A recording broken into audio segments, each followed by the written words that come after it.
हमारा तो संस्कार है, जो भी उम्र में बड़ा होता है हम उसे प्रणाम करते हैं, हम उम्र देखते हैं। लेकिन धर्म के ठेकेदारों ने उम्र के आधार पर प्रणाम करने की व्यवस्था खत्म करके जात के आधार पर कर दिया। आपको याद होगा मनुस्मृति में एक श्लोक है,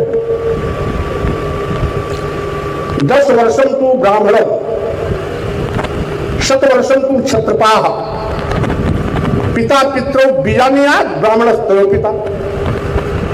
यानी 10 साल के ब्राह्मण 100 साल के क्षत्रिय में पिता पुत्र का संबंध है, जिसमें 10 साल का ब्राह्मण 100 साल के क्षत्रिय का पिता है। क्या यह व्यवहारिक सच है?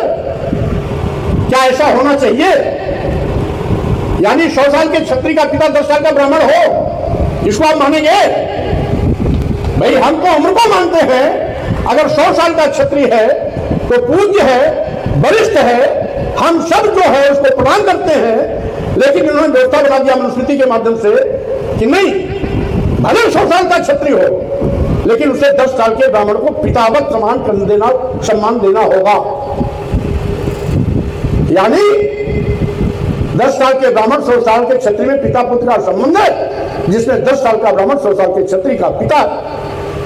अव्यवहारिक भी है, अवैज्ञानिक भी है, तथ्य से परे है, तर्कहीन भी है।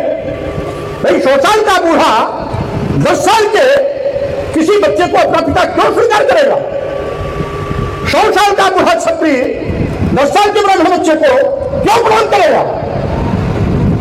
क्या ये ब्राह्मण वर्चस्व, ब्राह्मण महिमा की कहानी नहीं है क्या? इस तरीके से अमानवीय व्यवहार इंसानियत के साथ किया गया है। अब जो स्वामी प्रसाद मौर्य इस सच को कहने की कोशिश करते हैं,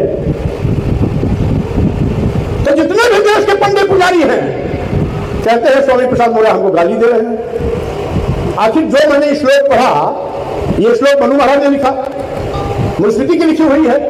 अगर उसको हमने पढ़ दिया तो गाली कैसे हो गई?